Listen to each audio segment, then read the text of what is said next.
দর্শক, mercantile bank নিবেদিত আরটিভির মনের কথা অনুষ্ঠানে সবাইকে আমন্ত্রণ জানাচ্ছি। আমি নুসরাত সাবরিন চৌধুরী, পাওয়ার্ড বাই বেনিবুনন।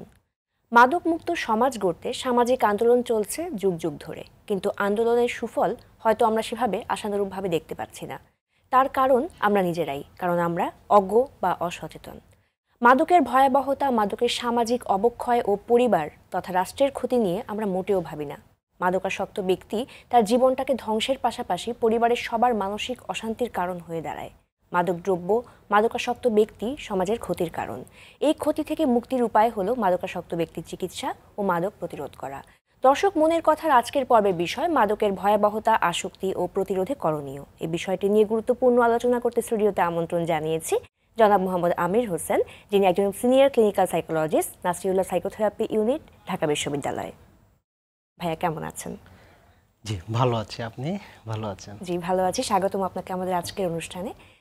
আজকে আমরা যে বিষয়টা নিয়ে ভাইয়া কথা বলবো, আপনি তো এই বিষয়ে দীর্ঘদিন যাবৎ কাজ করছেন, আপনি একজন অ্যাডিকশন প্রফেশনাল। প্রথমে যদি একটু জানতে চাই যে আসক্তি আসলে কি, মাদকাসক্তি জায়গাটাতে আসলে আমরা পরে আসছি, আসক্তি কি বা আসক্তি কেন হয়? ধন্যবাদ আরটিভিকে এবং আপনাকেও, খুব সময়োপযোগী। এবং আপনি বলছিলেন কিছুক্ষণ আগে যে মাদকের যে ভয়াবহতার বিষয়, তো আসলে মাদক নিয়ে আমরা অনেক কথা বলি, কিন্তু সবচেয়ে বড় বিষয় হলো মাদক এবং আসক্তি। আসক্তি যে প্রশ্নটা আপনি করলেন, আসক্তি কি? মাদকের সাথে আসক্তি শব্দটা জড়িয়ে আছে, কিন্তু আসক্তি কিন্তু শুধু মাদকের সাথে না, যে কোনো বিষয়েরই আসক্তি হতে পারে আমাদের। আসক্তি এক ধরনের, এটাকে বলা হয় মানুষ মনো এবং শারীরিক, যেটা বলা হয় ইংরেজিতে বলা হয় নিউরো সাইকোলজিক্যাল এবং ফিজিক্যাল একটা অবস্থা, যেখানে একটা ব্যক্তি কোনো একটা বিষয় একই জিনিস পাওয়ার জন্য, করার জন্য তার মধ্যে একটা তীব্র তাড়না হয় এবং বারবার সেটা করতে তার মধ্যে একটা তাড়না কাজ করে। এই মূলত এটাকে আসক্তি বলা হয়, যে আমি ওটা না করা পর্যন্ত আমি শারীরিকভাবে, মানসিকভাবে কোনোভাবে আমি শান্তি পাবো না, এবং করার পরে বা ওই জিনিসটা নেয়ার পরে আমি একটা সাময়িক একটা শান্তি পাবো। সেই যে করার যে তীব্র আকাঙ্ক্ষা এবং না করতে পারার যে অস্বস্তি এবং বারবার করার যে প্রবণতা, সেটাকে আসলে আসক্তি বলা হয়। আসক্তির ভাইয়া অনেক রকম টাইপস আপনি বললেন। আমরা আসলে এখন দেখি ইন্টারনেট আসক্তি থেকে শুরু করে বিভিন্ন রকম আসক্তি আসলে আছে। সবচেয়ে বেশি কোন আসক্তি বাংলাদেশের প্রেক্ষাপটে আমরা দেখতে পাচ্ছি? এটা খুবই কঠিন প্রশ্ন, কারণ আসক্তি আপনি যেটা নিজেও বললেন যে এখন আমরা দেখছি ইন্টারনেট আসক্তি, এবং ইন্টারনেটের মধ্যেও আবার ভাগ হয়ে গেছে। আপনি যদি বলেন যে পর্নো আসক্তি, আপনি যদি বলেন টিকটক আসক্তি, আপনি যদি বলেন যে সোশ্যাল মিডিয়ায় সারাদিন থাকার আসক্তি। এখন মাদকের আসক্তিটা যেমন সবচেয়ে বেশি আমরা জানি, যদিও এটা নিয়ে কথা খুব বেশি হয় না, কিন্তু আমরা আবার এটার সাফারিংসটা বেশি। সো এখন বাংলাদেশে একটা আসক্তি বেড়ে গেছে এটা বলা খুব কঠিন, তবে বিভিন্ন ধরনের আসক্তির মধ্যে মাদক এবং ইন্টারনেট, এই দুটো আমরা সবচেয়ে বেশি দেখছি বর্তমানে। অভ্যাস এবং আসক্তি, এই দুটোর মধ্যে আসলে পার্থক্য কি করে করব? খুব চমৎকার একটা প্রশ্ন। আসলে অভ্যাস যেটা আমরা বলি যে এটা একটা আচরণগত বিষয়, এটার কোনো আপনার করার জন্য তীব্র আকাঙ্ক্ষা, তাড়না বা এটা না করতে পারলে কোনো শারীরিক বা মানসিক কোনো একটা তীব্র তাড়না বা অস্বস্তি আমরা ফিল করি না। অভ্যাস বিষয়টাই হলো হঠাৎ করে, বা এটা আমার মনের মধ্যে আসলো, আমার এটা নিয়ে আমি করছি, ভালো লাগছে করছি, ভালো লাগছে না করছি না। কিন্তু আসক্তি বিষয়টা হলো আমাকে করতেই হয়। যেমন আমার চায়ের যদি অ্যাডিকশন থাকে, আমি যদি বলি টি, আমাদের সামনেও চা আছে, এখন আমার যদি চায়ের আসক্তি থাকে, আমি কিন্তু বারবার, এখন আমি দেখার পর থেকে কিন্তু এটার প্রতি আমার একটা তীব্র আকাঙ্ক্ষা কাজ করবে, এবং আমার এটা পাওয়ার জন্য একটা ভিতর থেকে আকাঙ্ক্ষা এবং ভিতরে একটা অস্বস্তি। দেখা গেলো সকাল থেকে আমি চা খাই নাই, না নেওয়া পর্যন্ত আমি হয়তো আপনার সাথে খুব সুন্দর করে কথা এগিয়েও নিতে পারবো না। সো বিষয়টা হলো এখানে। সো অভ্যাস একটা আচরণগত বিষয়, আর আসক্তিটার সাথে শরীর, মন এবং আমাদের নিউরোলজি যেটা বলি আমরা, এর একটা কম্বিনেশন, একটা এটার মধ্যে একটা যোগসূত্র আছে। একটা তথ্য আপনার মাধ্যমে দিয়ে দিই দর্শক বা যারা আছেন এখানে, যে বা যারা দেখছেন, বা এটা হচ্ছে যে আসক্তি কিন্তু কোনো চারিত্রিক স্খলন বলে আমরা যেটা, যে ক্যারেক্টার ফ্ল, আসলে সেটা না। এটা নিয়ে আমাদের দেশে অনেক মানুষের মধ্যে একটা ভুল ব্যাপার আছে, যে যিনি আসক্ত এটা তার চারিত্রিক একটা দোষ, বাট এটা চারিত্রিক না, এটার সাথে তার শরীর, মন এবং মস্তিষ্কের একটা যোগসূত্র আছে। এই জায়গাটা ব্যক্তি কখনো ইচ্ছা করে না। যিনি আসক্ত বা যিনি অ্যাডিক্টেড, যে কোনো বিষয় হোক, সেটা সে ইচ্ছা করে করে না। সেটা করতে তাকে বাধ্য হতে হয়, তার এটার সাথে তার মানসিক এবং শরীরের একটা যোগসূত্র আছে বলে। তার মানে এটা একটা রোগ বলছি, কারণ রোগ তো আসলে জি। সেই ক্ষেত্রে একটু যদি জানতে চাই যে মাদকাসক্তির ভয়াবহতা তো আসলে আমরা এখন দেখতে পাচ্ছি আমাদের যুব সমাজের মাঝে, এবং এটা সারা বিশ্বেই এখন মাদকাসক্তিটা অনেক ভয়াবহ আকার ধারণ করেছে। বাংলাদেশের প্রেক্ষাপটে জায়গাটা যদি একটু বলেন, এবং কোন কোন মাদক সবচেয়ে বেশি আপনারা দেখতে পাচ্ছেন আপনাদের কাজের অভিজ্ঞতার জায়গা থেকে? সারা বিশ্বে আপনি এটা আমরা সবাই জানি যে মাদক এখন ভয়াবহ, এবং সবচেয়ে বড় কথা যে তরুণ যাদেরকে বলা হয় যে 16 থেকে 23 যে বয়সটা, এবং এই বয়সে সবচেয়ে বেশি মাদক গ্রহণ করে। এবং আমাদের দেশের ডিপার্টমেন্ট অফ নার্কোটিক কন্ট্রোলস বা মাদকদ্রব্য নিয়ন্ত্রণ অধিদপ্তরের আপনি যদি ডেটা চেক করেন, দেখবেন যে এখানে সবচেয়ে বেশি 16 থেকে 21, 23 এবং 30-এর মধ্যে ম্যাক্সিমাম মাদকাসক্ত এই বয়সটার মধ্যেই পাওয়া যায়। একদম তরুণ সমাজ, তরুণ, এবং অলমোস্ট 80% আপনি পাবেন এই গ্রুপের মধ্যে, এবং এটা ডেটা আছে। এখন এই গ্রুপটা সবচেয়ে বেশি ভালনারেবল। এখন কি মাদক, এখন আমরা প্রায় পত্রিকায় দেখি আমাদের মানে আইনশৃঙ্খলা রক্ষাকারী বাহিনী যারা মানে নিরলস পরিশ্রম করে যাচ্ছেন, তারা নতুন নতুন মাদক আমাদেরকেও পরিচয় করিয়ে দিচ্ছেন। কিভাবে? যে পাচার করতে গিয়ে বা খেতে গিয়ে ধরা পড়ছে। যে আমরা দেখছি আইসের কথা দেখছি, আমরা দেখছি তো ইয়াবা তো একদম কমন হয়ে গেছে আমাদের, ক্রিস্টাল মেথ, এলএসডি তো আমরা কমন, যেগুলো আসলে আমরা বলি যে খুবই মানে এক্সপেন্সিভ ড্রাগ, যেগুলি আসলে আমাদের দেশে মানে এখন দেখা যায় এগুলি বানানোর মতো অবস্থা, অনেকে এটি বানাচ্ছে। সো খুবই ভয়াবহ মাদক, কারণ ক্রিস্টাল মেথ বলেন, আইস বলেন, এলএসডি বলেন, এক্সটেসি বলেন, এরকম আরও অনেক ধরনের মাদক এখন আমরা বেশি দেখছি। ইয়াবা, হেরোইন, গাঁজা, এটা এখন আমাদের দেশে একটা কমন। কিছুদিন আগেও ইয়াবা ছিল সবচেয়ে প্রচলিত, কিন্তু এখন আমরা দেখছি যে অনেক সিনথেসাইজ ড্রাগ, যেটাকে প্রসেস করে তৈরি করা হয়। সো এই ড্রাগগুলা কিন্তু এখন বেশি দেখছি। এখন আজকে আমিও জানি না কি কি ড্রাগ নতুন নতুন আসতেছে, বা যারা মাদক নিয়ে দীর্ঘদিন ধরে কাজ করছেন তারাও নতুন করে পরিচিত হচ্ছেন এই মাদকগুলোর সাথে। সো এটা একটা খুবই ভয়াবহ অবস্থা। একদমই তাই। এই ক্ষেত্রে আমরা মাদকাসক্তির বৃদ্ধির কারণগুলো আসলে কি হতে পারে? এটা খুবই জরুরি একটা বিষয়। আসলে দর্শক যারা আছেন তাদের জন্য, আসলে মাদকাসক্ত কেন হয় একটা মানুষ, এর অনেক কারণ থাকে। আমরা বলি যে কোনো কিছু ঘটার পেছনে একটা সোশিও ইকোনমিক্যাল যে বিষয়গুলো থাকে, আমরা বলি সাইকো সোশ্যাল বিষয়গুলো থাকে।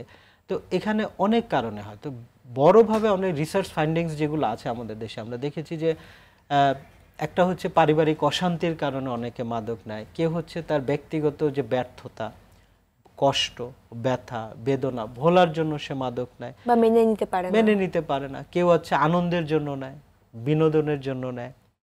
কেউ হচ্ছে মডেলিং, আমরা এটা একটু দর্শককে আমি জানাতে চাই যে মডেলিং, যে তার মানে অনেক যারা টিভিতে বা সিনেমায় বা ইন্টারনেটে অনেকে ভিডিও তৈরি করে দিচ্ছে, দেখা যায় যে তার পছন্দের কোনো নায়ক বা কোনো ব্যক্তিত্ব যিনি খাচ্ছেন, তার মধ্যে একটা আকাঙ্ক্ষা তৈরি হয়। সো আমরা দেখেছি মডেলিং থেকে অনেকে, সিনেমাতে আমরা দেখে থাকি প্রায়, যেটাকে খুব গ্লোরিফাই করা হয়, যে কষ্ট পেলে, ব্যথা পেলে বা হচ্ছে কোনো ব্যর্থতা হলেই মদ খেতে হয় বা মদ খায় সে। সো রোল মডেল থেকেও অনেক সময় মানুষ নেয়।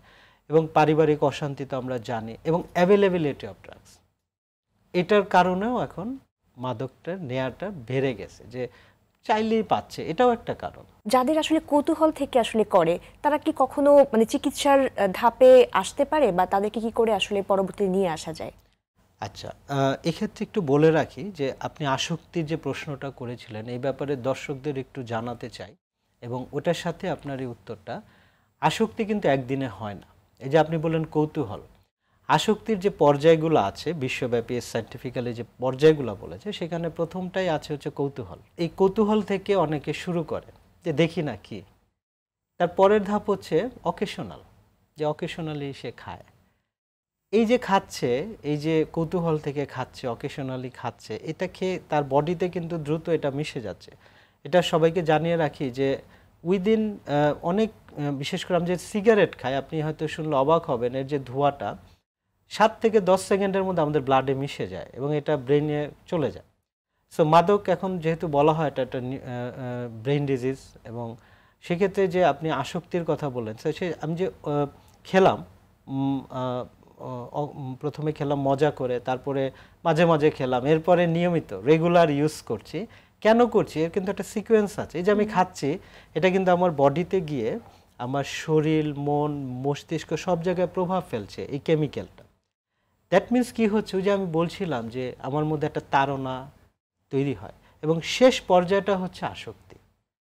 পরে যেটা হয়, তাকে নিতে হয়, কারণ তার বডিতে এই যে সে আনন্দ করে মজা করে যে খেয়েছে, খেতে খেতে এখন একটা পর্যায়ে এসে তার আসক্তিটা ডেভেলপ করে, তখন তাকে মাদকটা নিতে হয়। এই পুরো জিনিসটা কিন্তু একটা সিকোয়েন্স আছে। এখন অনেকেই বলে আমি তো মাঝে মাঝে খাই, আমরা অনেক ক্লায়েন্টের সাথে যখন কাজ করি বলে আমি তো রেগুলার খাই না, আমি তো সোশ্যাল। এখন বিষয়টা হলো, আমিও যদি আজকে থেকে আমি খাওয়া শুরু করি, কত বছর লাগবে আমার পুরোপুরি অ্যাডিক্টেড হতে, ডিপেন্ড করতেছে আমি কি পরিমাণ খাচ্ছি, কতটুকু খাচ্ছি, হ্যাঁ, কতটুকু তার উপর। কিন্তু এটা একসময় আমাকে অ্যাডিক্টেড করবে, কারণ এটার সাথে আমার শারীরিক এবং মানসিক একটা যোগসূত্র আছে কেমিক্যালটার। জি, মাদকাসক্তি আসলে আমাদের মস্তিষ্কের ক্ষেত্রে বা সাইকোলজিক্যালি কি এফেক্ট আসলে পড়ে, প্রভাব? এক কথায় যদি বলি যে এই যে আমরা যে কথা বলছি, এই যে হাত নাড়াচ্ছি, কথা বলছি, হাসছি, আমরা চিন্তা করে কথা বলছি, এই সব কিছু কে করছে? আমাদের ব্রেন। ব্রেন হচ্ছে আমার পুরো বডিকে আমাদেরকে চালায়। মাদক যে কাজটা করে, মাদকের যে কেমিক্যালগুলো আছে, সেটা আপনি যে মাদকের কথাই বলেন না কেন, এই কেমিক্যালটা আমাদের রক্তের সাথে মিশে ব্রেইনে চলে যায়। এবং ব্রেইন কিন্তু যে আমি বলছিলাম যে আমাদের হার্টবিট থেকে শুরু করে, নিঃশ্বাস থেকে শুরু করে আবার পুরো যে কার্যকলাপগুলো আছে, এগুলো যে চলছে, এই প্রতিটা জায়গায় এর প্রভাব পড়ে। এবং একটা তথ্য, সেটা হচ্ছে আমাদের ব্রেইনে একটা জায়গায় রিওয়ার্ড সার্কিট বলা হয়, যেখানে গিয়ে মজাগুলো আটকে থাকে।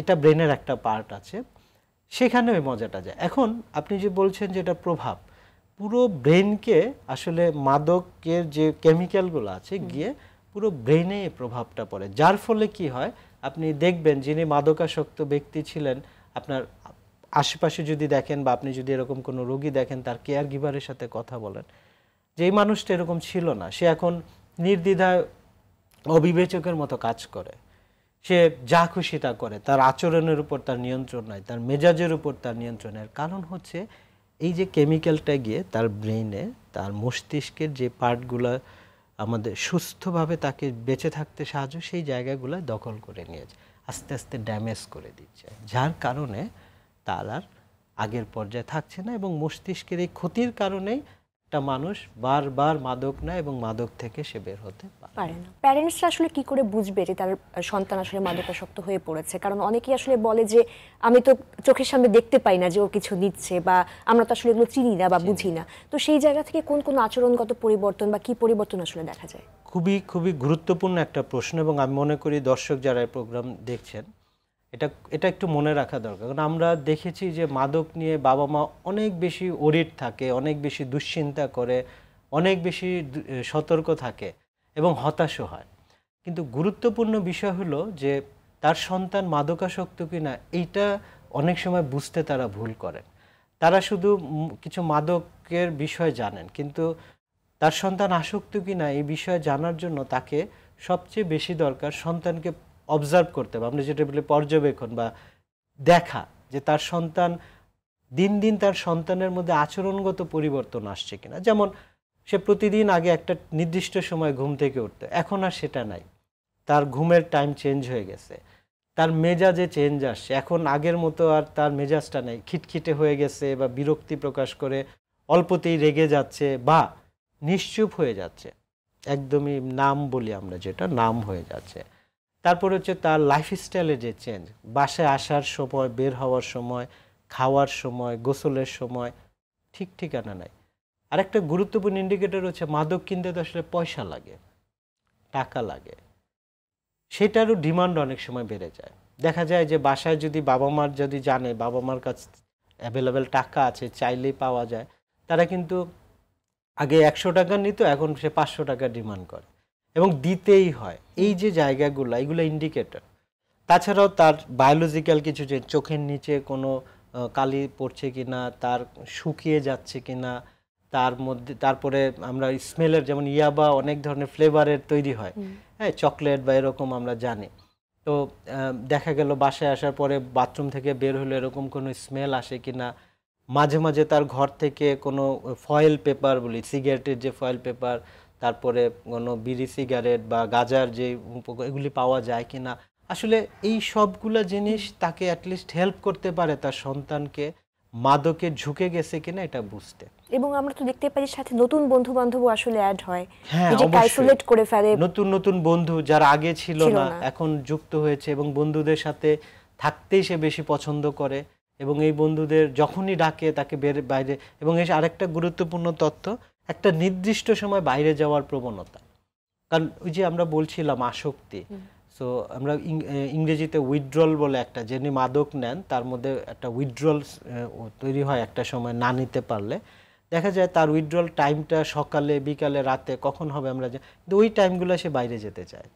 যে বাবা মাকে এটাও খেয়াল রাখতে হবে যে সে একটা নির্দিষ্ট টাইম হলে বাইরে যাওয়ার জন্য অসম্ভবভাবে উদ্গ্রীব হয় কিনা, খুবই এক্সাইটেড হয় কিনা, এটাও আসলে একটা ইন্ডিকেটর। আসলে বাবা মা বা পরিবারের সদস্যদের উদ্দেশ্যে একটু বলতে চাই যে আপনারা কত নতুন নতুন মাদক আসছে এটা আসলে জরুরি না, এটা জানতে হবে আমাদের চিকিৎসার ক্ষেত্রে যারা এই বিষয়ে প্রফেশনাল আছেন, যারা মাদক বিষয়ক চিকিৎসা করছেন তাদের এটা জানা দরকার। এই জন্য কারণ চিকিৎসায় এই নতুন মাদকগুলো সম্পর্কে জানা প্রয়োজন, কিন্তু বাবা মাকে তার চেয়েও বেশি জানতে হবে তার সন্তানকে, তার সন্তানের আচরণ ঠিক আছে কিনা, পরিবর্তিত হচ্ছে কিনা, তার এই জিনিসগুলা মানে শারীরিক মানসিক আচরণগত যে পরিবর্তনগুলো আসছে সেগুলো বেশি খেয়াল করতে হবে। কারণ নতুন নতুন অনেক মাদক আসে, আমরা তো সব মাদক জানি না, চিনি না। এই যে আমরা কথা বলছি কি কি মাদক এখন অনেকে নিচ্ছে, আমরা জানবো না, এটাই স্বাভাবিক। কিন্তু আমার জানতে হবে আমার সন্তানটা মাদকে ঢুকে গেছে কিনা, কোন মাদক খেয়েছে এটা পরের বিষয়। কিন্তু মাদকের এফেক্ট মোটামুটি সবগুলোরই একই রকম, কাছাকাছি। কিন্তু আপনি যে মাদকই খান আপনি একটা পরিবর্তন চোখে পড়বে। আমি যদি আজকে মানে কোনো ধরনের মাদক নিয়ে আসি বা যিনি, আপনি একটা কিছু চেঞ্জ দেখবেন, এটা হবেই চেঞ্জ। হয়তো এটা কতদিন খেয়েছেন, কতটুকু খেয়েছেন এটার উপর একটা মানে নির্ভর করে, কিন্তু কিছু চেঞ্জ আসে।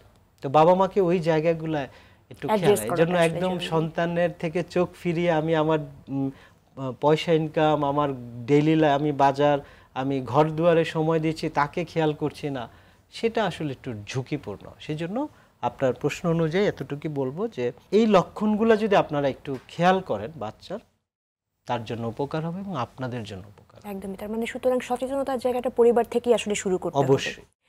এই ক্ষেত্রে ভাই আমরা প্রায় সময় দেখতে পাই যে পরিবার আসলে বুঝতে পারছে তার সন্তান মাদকাসক্ত, কিন্তু ট্রিটমেন্টের আওতায় নিয়ে আসতে অনেক সময় দেরি করে ফেলে বা ভাবে যে ঠিক আছে কিছুদিন করি বা বিয়ে দিয়ে দেই বা দেশের বাইরে পাঠিয়ে দেই, বিভিন্ন রকম স্টিগমাও কিন্তু আমাদের এখানে আসলে কাজ করে।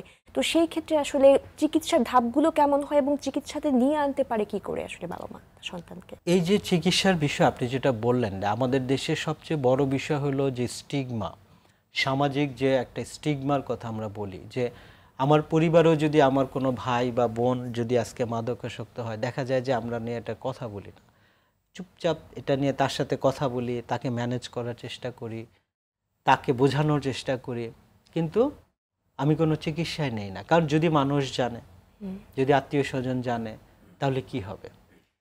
এই জায়গাগুলা আসলে ভাঙতে হবে। প্রথম কথা হইল মাদক বর্তমানে এটার সাথে শরীর এবং ওই মনের একটা সম্পর্ক আছে। সো এখানে যে ড্যামেজগুলো হয় সেটা আপনি বুঝিয়ে শেষ করতে পারবেন না। এটাকে শুধুমাত্র তাকে কিছু তথ্য দিয়ে মেরে বকে মানে বুঝিয়ে আপনি পারবেন না। সেজন্য প্রথম কথা হলো তাকে চিকিৎসা আনতে হবে। এখন এটার সত্য একটা চ্যালেঞ্জ আমরা দেখি যে যিনি মাদক গ্রহণ করেন উনি এটাকে সমস্যা মনে করেন না এবং উনি চিকিৎসা আসতেও চায় না। তো সেই ক্ষেত্রে ধাপ যদি আমরা বলি, প্রথমত হচ্ছে যে পরিবর্তন, এটা চিকিৎসার চেয়ে আমরা আগে বলি যে পরিবর্তনের কিছু ধাপ আছে। তো যারা একদমই ডিনায়াল থাকে যে আমি চিকিৎসা করব না, তাকে তথ্য দিয়ে যাওয়া, তাকে তথ্য দেয়া, তাকে বোঝানো। যদি দেখা যায় একদমই ম্যানেজ করা না যায়, আমাদের দেশে মানে মাদকদ্রব্য নিয়ন্ত্রণের অধীনে প্রাইভেটে বিভিন্ন ধরনের ড্রাগ ট্রিটমেন্ট সেন্টার আছে, অনেক পেশাদার আছেন, তাদের সহযোগিতা নিয়ে যেটা করতে হয় তাদেরকে চিকিৎসা ইনভলভ করতে হয়। সেটা আপনি বাসায় রেখে করেন আপনি আপনি যেটা হচ্ছে রিহ্যাবিলিটেশন সেন্টার বা সেখানে নিয়ে করেন, একজন প্রফেশনালের আন্ডারে রেখে তাকে যদি আপনি চিকিৎসাটা শুরু করেন, দেখা যায় ইয়েটা হয়। এখন এরকম চিকিৎসার অনেক ধাপের মধ্যে আপনি যেমন আমরা বলি যে রিহ্যাবিলিটেশন একটা আছে, ওষুধের মাধ্যমে চিকিৎসা আছে, বিভিন্ন ধরনের বিশ্বব্যাপী অনেক ধরনের চিকিৎসা আছে। আমরা ভাইয়া এই ধাপগুলো সম্পর্কে আরো জানবো ছোট্ট একটা বিরতির পর। দর্শক, এই মুহূর্তে নিয়ে নিচ্ছি একটি বিরতি মার্কেন্টাইল ব্যাংক নিবেদিত মনের কথা অনুষ্ঠান থেকে। বিরতির পর আমরা মাদকের ভয়াবহতা ও অন্যান্য বিষয় নিয়ে গুরুত্বপূর্ণ আলোচনা করব। আর টিভির সাথেই থাকুন।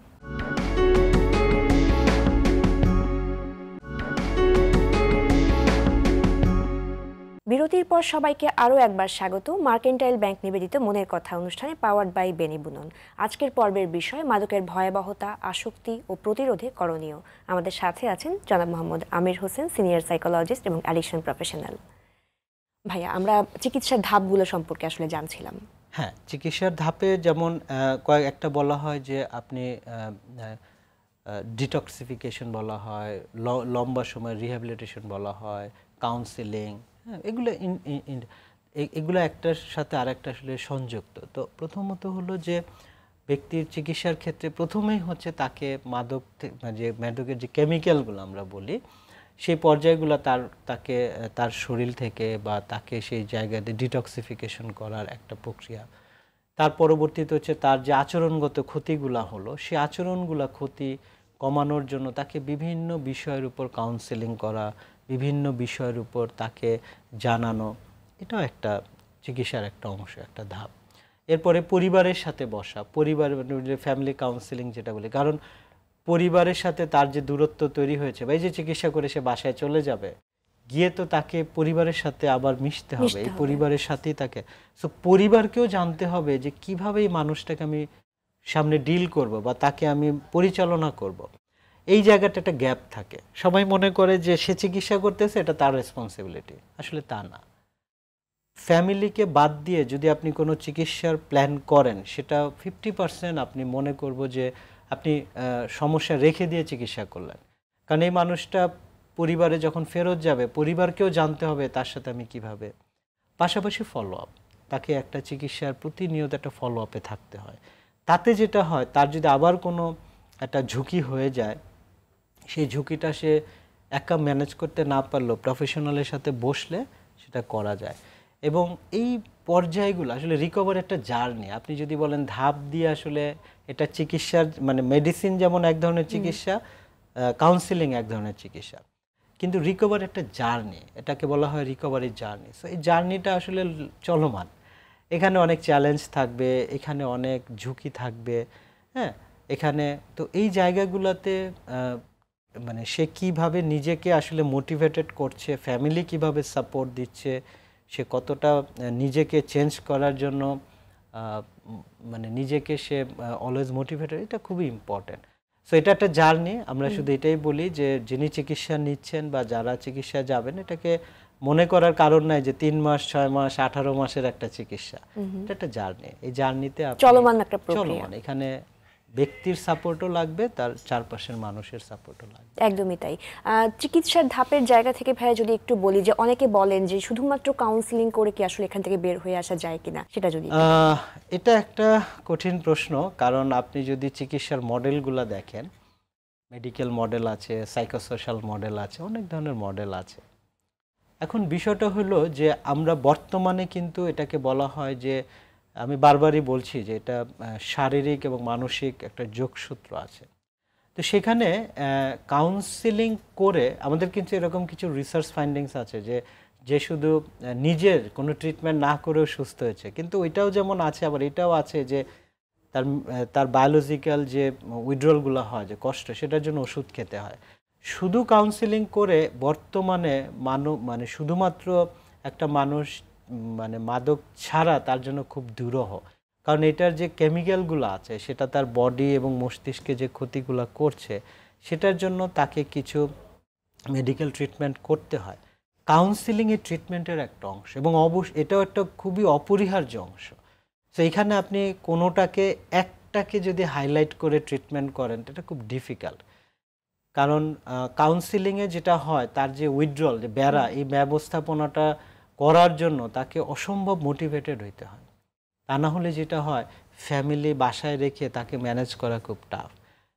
এটা ডিপেন্ড করে তারা আসলে কতটা মানে নিজেরা পারবে সেই বিষয়ের উপর। আমি বলবো যে শুধু কাউন্সিলিং ট্রিটমেন্টটাতে যেটা হবে, দেরি হবে, ঝুঁকি থাকবে, কিন্তু এটা যদি আপনি বলি মাল্টি ডিসিপ্লিনারি যে অ্যাপ্রোচ এখন চলছে পৃথিবীতে, যে মাদকের জন্য তার বায়োলজিক্যাল, যে সোশ্যাল, সাইকোসোশ্যাল একটা কম্বাইন্ড ট্রিটমেন্ট প্যাকেজ, এটা খুবই গুরুত্বপূর্ণ এবং এটা একটা সায়েন্টিফিক ট্রিটমেন্ট, যে মাল্টি ডিসিপ্লিনারি অ্যাপ্রোচের যে চিকিৎসাটা, একদমই সেটা খুব গুরুত্বপূর্ণ। এখানে শুধু কাউন্সিলিং আপনার তাকে কতটা মানে রিকভারি করবে এটা বলা এটাকে সমন্বিত অ্যাপ্রোচ আসলে অবশ্যই। এইভাবেই বর্তমানে বিজ্ঞানসম্মত চিকিৎসা যদি বলি, তাহলে মাল্টিডিসিপ্লিনারি বা সমন্বিত চিকিৎসা পদ্ধতি আছে, যেখানে একজন ডাক্তার থাকেন, সাইকোলজিস্ট থাকেন, নার্স থাকেন, আবার কমিউনিটিতে গিয়ে অনেক দেশে আছে কেস ম্যানেজার, কমিউনিটিতে গিয়ে সে কীভাবে ডিল, এটা কম্বাইন, ফ্যামিলিও ইনভলভ থাকে, সাইকোসোশ্যাল ওয়ার্কার থাকেন, এটা একটা টিম ওয়ার্ক, এটা একটা টিম ওয়ার্ক। একদমই। আমরা চিকিৎসা পদ্ধতির অনেক কিছু জানি এবং তার পরবর্তীতে বাবা মার কিন্তু অনেক সময় মনে হয় যে 6 মাস 8 মাস যেটা বলছিলেন, যে চিকিৎসা করে আসলো তারপরেই মনে হয় বাচ্চা সুস্থ হয়ে গেল। তারপরে কিন্তু আমরা অনেক বেশি পুনঃআসক্তি দেখি, রিল্যাপস প্রিভেনশনটা হচ্ছে, রিল্যাপস হচ্ছে। তো সেই জায়গা থেকে আসলে এটা কি করে প্রিভেন্ট করা যায় বা প্রতিরোধের জায়গা ব্যবস্থা যদি বলেন। হ্যাঁ, এটা খুব গুরুত্বপূর্ণ যে রিল্যাপস, যেটা শব্দটা আপনি বলেন, পুনরাসক্তি। তো পুনরাসক্তি আবার কেউ প্রথমেই হয় না, যে বাসাতে মানে ট্রিটমেন্ট সেন্টার থেকে আসলো বা সে একটা সমন্বিত চিকিৎসা থেকে আসলো, এসেই যে সে আবার খেয়ে ফেলবে, এটা ডিপেন্ড করে কেউ খাবে খাবে না তার উপর। কিন্তু এই যে রিল্যাপস বিষয়টা প্রথমে ব্যক্তিকে বুঝতে হয়। সবচেয়ে বড় এখানে আসলে ব্যক্তি, কারণ সে যদি জানে তার লাইফের কি লস হয়েছে, তার সব লসগুলো সে যদি বোঝে, তাহলে রিল্যাপস প্রিভেন্ট করা তার জন্য খুব টাফ। এখন অনেক সময় ব্যক্তি বুঝতে পারে না। এখন রিল্যাপস প্রিভেনশনের জন্য সবচেয়ে গুরুত্বপূর্ণ যেটা, সেটা হচ্ছে ব্যক্তির সচেতনতা, তার পরিবারের একটা আপনার এখানে ইনভলভ থাকা, এবং ব্যক্তিকে চেষ্টা করা যে তার নতুন একটা লাইফস্টাইল তৈরি করা। ধরে নেওয়া যে পুনর্জন্ম, যে কথায় বলি না যে আমরা পুনর্জন্ম, যে আমি আগে যা ছিলাম এখন নতুন করে আমার একটা পুরো সেটআপ তৈরি করতে হবে। কারণ আপনি মাদক বন্ধ করা ডিফিকাল্ট। আপনি সারা বিশ্বে কোন দিন সব দেশে মাদক নিয়ন্ত্রণ হয়ে যাবে এটা আমরা জানি না, এটা সম্ভব না, কারণ অ্যাভেলেবিলিটি থাকবেই।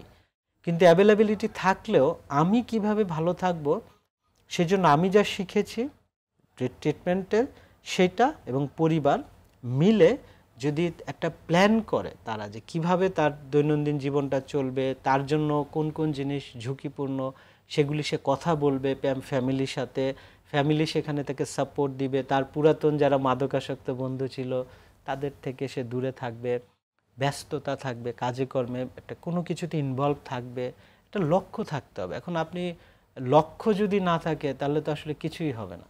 সো সে যে এখান মাদক থেকে দূরে থেকে জীবনে কিছু করবে, লক্ষ্যটাও থাকতে হবে। সো এভাবে একটা প্রক্রিয়ার মধ্য দিয়ে আসলে রিল্যাপস প্রিভেন্ট করা যায়।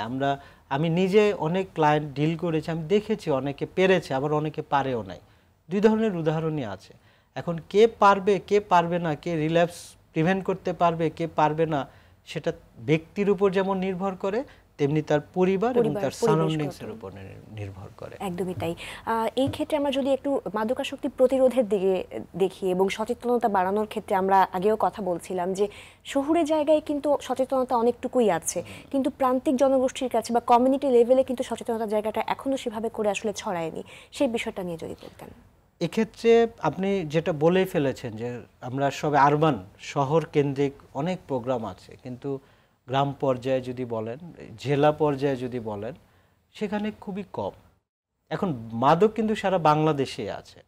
এখন মাদকদ্রব্য নিয়ন্ত্রণ অধিদপ্তর নিরলস প্রচেষ্টা করে যাচ্ছে, তারা এখন জেলা পর্যায়ে কাজ করছে, অনেকভাবে অ্যাওয়ারনেস তৈরি করতে চাচ্ছে, কিন্তু এটা আমরা বলবো যে ওনাদের একার পক্ষে এটা সম্ভব না। এখন আপনি অ্যাওয়ারনেসের জায়গা থেকে যদি বলি যে এখানে প্রতিরোধ যে গুরুত্বপূর্ণ, আমি মাদক খাওয়ার চেয়ে প্রতিরোধ করাটা জরুরি, কারণ অ্যাভেলেবিলিটি থাকবে, এটা আমি বন্ধ করা এটা সহজ না। তাহলে আমি কি করতে পারি? এই যে আজকে যে অনুষ্ঠানটা, আমি মনে করি এটাও প্রতিরোধেরই একটা অংশ, প্রিভেনশনেরই একটা অংশ।